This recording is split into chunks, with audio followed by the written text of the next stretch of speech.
Olá, louvado seja nosso Senhor Jesus Cristo, para sempre seja louvado. Glória ao Pai, ao Filho e ao Espírito Santo, como era no princípio, agora e sempre. Amém. Queridos irmãos e irmãs, paroquianos da nossa paróquia, Nossa Senhora da Abadia, Lagoa da Confusão, Diocese de Cristalândia, graça e paz. Que Deus abençoe e ilumine a todos nós. Dia 10 de março de 2023, nessa sexta-feira, pedimos a Deus, nessa segunda semana da Quaresma, que Deus abençoe, ilumine e nos proteja sempre. E o evangelho que nós temos é tirado de Mateus, capítulo 21, de 33 a 43, depois de 45 a 46. O Senhor esteja convosco, Ele está no meio de nós. Proclamação do Evangelho de Jesus Cristo, segundo Mateus. Glória a vós, Senhor. Naquele tempo, dirigindo-se Jesus aos chefes dos sacerdotes e aos anciãos do povo, disse-lhes: escutai esta outra parábola. Certo proprietário plantou uma vinha, pôs uma cerca em volta, fez nela um lagar para esmagar as uvas e construiu uma torre de guarda. Depois arrendou-a a vinhateiros e viajou para o estrangeiro. Quando chegou o tempo da colheita, o proprietário mandou seus empregados aos vinhateiros para receber seus frutos. Os vinhateiros, porém, agarraram os empregados, espancaram a um, mataram a outro e ao terceiro apedrejaram. O proprietário mandou de novo outros empregados em maior número do que os primeiros, mas eles os trataram da mesma forma. Finalmente o proprietário enviou-lhes o seu filho, pensando: ao meu filho eles vão respeitar. Os vinhateiros, porém, ao verem o filho, disseram entre si: este é o herdeiro, vinde, vamos matá-lo e tomar posse da sua herança. Então agarraram o filho, jogaram-no para fora da vinha e o mataram. Pois bem, quando o dono da vinha voltar, o que fará com esses vinhateiros? Os sumos sacerdotes e os anciãos do povo responderam: com certeza mandará matar de modo violento esses perversos e arrendará a vinha a outros vinhateiros, que lhe entregarão os frutos no tempo certo. Então Jesus lhe disse: vós nunca lestes as Escrituras? A pedra que os construtores rejeitaram tornou-se a pedra angular. Isto foi feito pelo Senhor e é maravilhoso aos nossos olhos. Por isso eu vos digo: o reino dos céus vos será tirado e será entregue a um povo que produzirá fruto.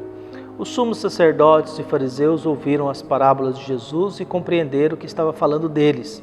Procuraram prendê-lo, mas ficaram com medo das multidões, pois elas consideravam Jesus um profeta. Palavra da salvação. Glória a vós, Senhor. Queridos paroquianos, unidos na fé, nesse tempo da Quaresma, que nos encontramos pedindo a Deus que abençoe e ilumine a todos nós. Nosso querido Aloísio Azevedo, que nasceu em 1857, morreu em 1913, dizia: tudo mais que aprendemos de ouvido ou que aprendemos nos livros se evaporam com o tempo e desaparecem. Só as lições que nos entraram pelos olhos e nos espalharam na alma as suas raízes, só essas conservaremos por toda a vida e levaremos conosco para a sepultura. Há muita coisa que a gente ouve e há muita coisa que a gente aprende que evapora, mas aquilo que entra através dos olhos e espalha pela nossa alma, isso a gente carrega para a vida, isso a gente carrega para a sepultura. Isso nos marca. É aquilo que a gente vivencia quando a gente perde alguém querido e a gente não consegue esquecer daquela pessoa. Lembro do meu avô, seu Zé Mariano, lembro da minha mãe, de alguns padres queridos que me marcaram e eles, ao vê-los, eles entram na alma da gente, a gente carrega um pedaço de cada um deles, na esperança de que a gente possa viver de tal modo que a vida nossa seja aprovada por Deus. Que a nossa história, que a nossa vida tenha a bênção de Deus, que seja vista com os olhos amorosos de Deus. E isso é uma luta constante. Isso é uma busca constante porque nem sempre a gente sabe como agir. O Evangelho do dia de hoje nos mostra talvez um conflito entre Deus e a humanidade. Na realidade é um resumo talvez da história da Bíblia. Deus prepara com muito carinho a sua plantação.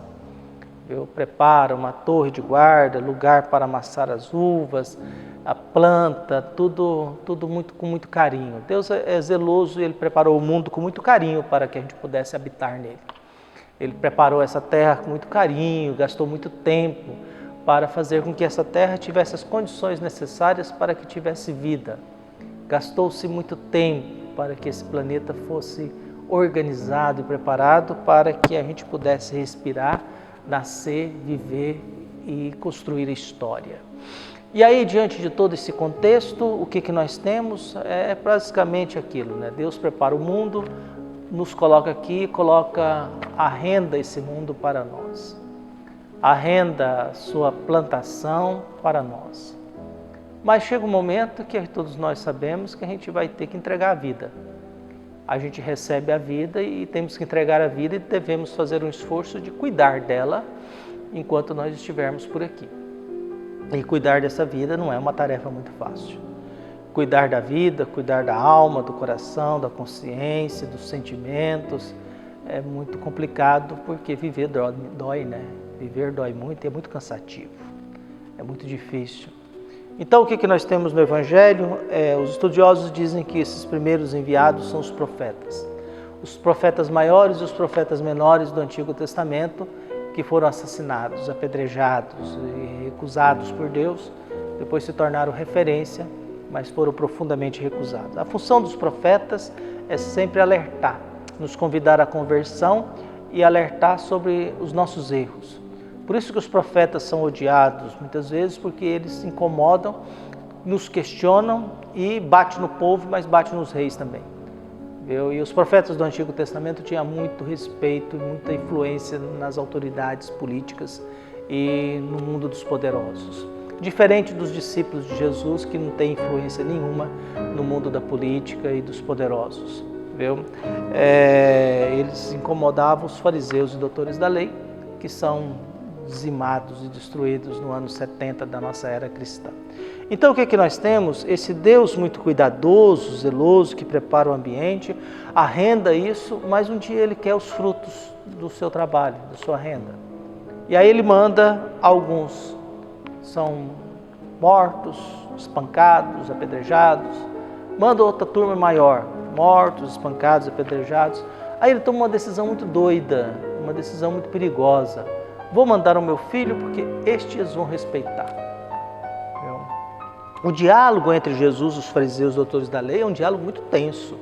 A coisa está se tornando muito perigosa para Jesus e muito tensa, porque Jesus, com a sua experiência de Deus e sendo o homem, o Deus humanizado, o Filho do homem nesse mundo, Deus vai olhando para os fariseus e percebendo, vocês não fazem a vontade de Deus. Vocês usam a religião em benefício próprio. Vocês são hipócritas, são falsos. Vocês aproveitam da religião para viver no luxo, para viver na grandeza da vida e para ser importantes. Vocês não têm experiência de Deus, porque existem duas coisas muito separadas. Uma coisa é prática religiosa. Você pode ter prática religiosa e nunca ter uma experiência de Deus na vida. Você pode ter práticas religiosas e nunca fazer uma experiência de Deus na vida.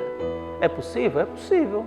Você vai na missa por ir, você reza o terço por rezar, você lê a Bíblia por ler, você frequenta uma igreja por frequentar, mas você nunca chegou a fazer uma experiência de Deus, da presença de Deus na sua vida. Você não pensa em Deus, você pensa no ritual religioso, na prática do rito religioso.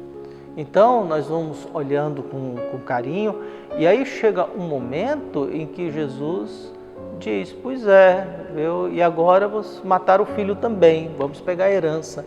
A arrogância dos vinhateiros, dos arrendadores, é que matando o filho, a herança é nossa.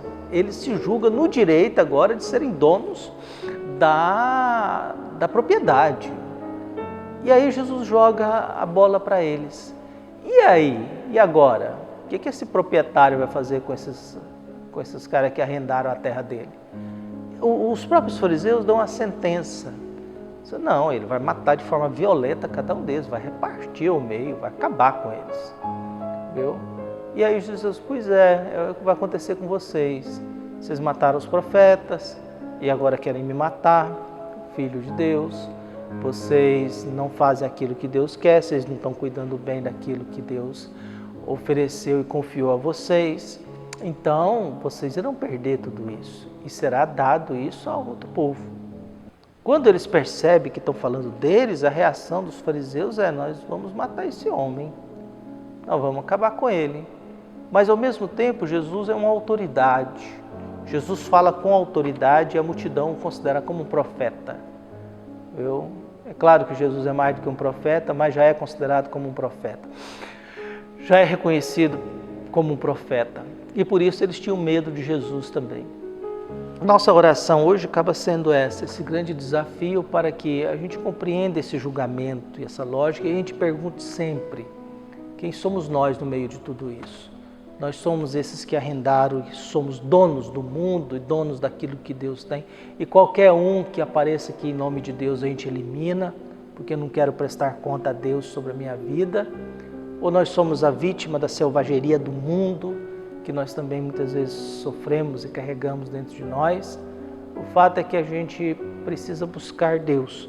E já que um dia temos que prestar contas da nossa vida a Deus, que a gente possa prestar contas oferecendo os frutos que Ele deu a oportunidade da gente cultivar. Um abraço e até mais.